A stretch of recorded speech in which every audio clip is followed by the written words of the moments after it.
मित्रों नमस्कार, मैं मयंक त्रिपाठी नवज्ञान ज्योतिष चैनल पर आप सभी दर्शकों का हार्दिक स्वागत करता हूं। गुरुदेव बृहस्पति वक्री होने जा रहे हैं और ऐसे गुरुदेव बृहस्पति जब वक्री होंगे और साथ ही साथ इस अवधि में आपके लग्नेश भी वक्री रहेंगे तो कहीं न कहीं जीवन में नया मोड़ आता हुआ आपको दिखाई पड़ेगा। सभी काम कहीं न कहीं कुछ मामलों में प्रॉफिटेबल रिजल्ट आपको देते हुए इस अवधि में दिखाई पड़ेंगे। सबसे पहली चीज़ आप ये जानिए, गुरुदेव बृहस्पति आपके 4th हाउस में विराजमान हैं और ये 4 सितंबर को वक्री होंगे। 21 डिग्री के लगभग रहेंगे और वक्रतम अवस्था में लगभग 10 डिग्री तक जाएंगे। 120 दिन का यह जो समय रहेगा मकर राशि वालों के लिए काफ़ी शानदार रहने वाला है। गुरुदेव आपकी कुंडली में तृतीयेश होते हैं और साथ ही साथ 12वें स्थान के मालिक होते हैं।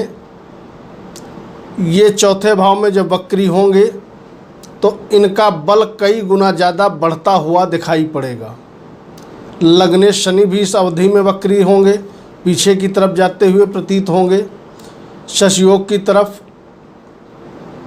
तो ऐसे में गुरु का वक्री होना सबसे पहले तो उन लोगों के लिए फ़ायदेमंद सिद्ध होगा जो लोग यात्राएं करना चाहते थे, किसी भी कारण से वीज़ा वगैरह नहीं लग रहा था, तो इस अवधि में आपका वीज़ा लग सकता है। यात्राओं के योग और भी ज़्यादा प्रबल बनते हुए दिखाई पड़ेंगे। इसके अलावा गुरु के प्रभाव से इस समय एनर्जी लेवल आपका काफ़ी बढ़ा हुआ दिखाई पड़ेगा। उत्साह की मात्रा आपके अंदर काफ़ी इस पीरियड में रहने वाली है। जब बलीय अवस्था में गुरु रहेंगे तो जहाँ जहाँ इनकी दृष्टियाँ जाएंगी वो भी कमाल करने वाली हैं। गुरु की दृष्टि आपके 8वें भाव पे जा रही है, तो 8वें भाव से हम विदेश में परमानेंट सेटलमेंट का विचार करते हैं। तो अगर आप विदेश वगैरह में मकान बनाने की प्लानिंग कर रहे हैं तो वह प्लानिंग इस समय आपकी सार्थक होते हुए दिखाई पड़ेगी। यानी विदेश जा भी सकते हो और अगर आप पहले से रह रहे हो तो वहाँ पर मकान वगैरह या भूमि वगैरह परचेज़ करने के भी योग गुरुदेव की कृपा से बन जाएंगे। साथ ही साथ 7वीं दृष्टि आपके कर्म क्षेत्र पे है, तो कार्य आप कोई भी क्यों न करते हो इस पीरियड में काम आपका बढ़ने वाला है। काम के विषय में आप भाग्यशाली रहोगे। और 9वीं दृष्टि आपके फिर पड़ रही है 12वें स्थान से, तो बिस्तर सुख का भाव प्लस क्रिया का भाव इस समय बढ़ जाएगा।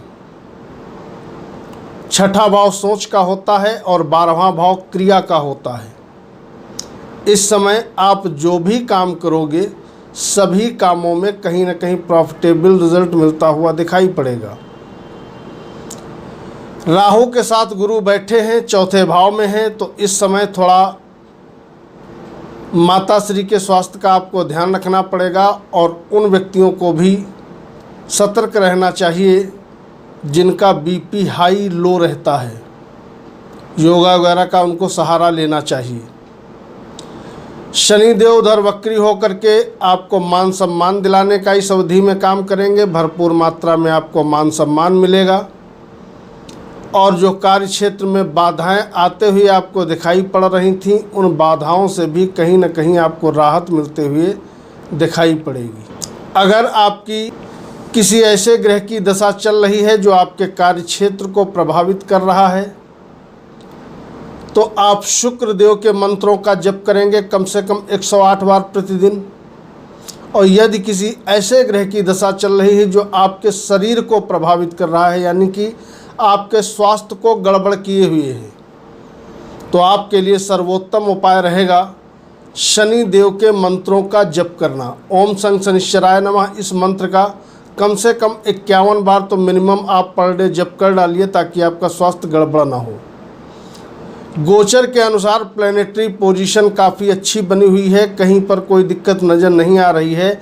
लेकिन ध्यान रखिएगा, यदि आपकी अकारक ग्रह की दशा चल रही है या किसी ऐसे ग्रह की दशा चल रही है जो बाई बर्थ आपकी कुंडली में नीच अवस्था में है या पापकत्री योग में है या आपके लग्नेश बाई बर्थ पीड़ित हैं, तो आपको उपाय अपनी महादशा और अंतर्दशा के अनुसार करने चाहिए, तभी आपको प्रॉफिटेबल रिजल्ट की उम्मीद करनी चाहिए।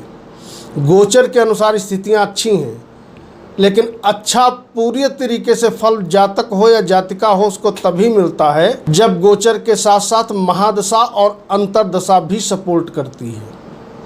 ओवरऑल गुरुदेव का वक्री होना यात्राओं के लिए और कार्य क्षेत्र को बढ़ाने के लिए शुभ है। इसका आप सदुपयोग करिए, उपाय करिए। सार्वजनिक प्रश्न है, कमेंट जरूर करिएगा, मैं यथाशीघ्र रिप्लाई करूंगा। मैं इनके त्रिपाठी को अनुमति दीजिए। नमस्कार।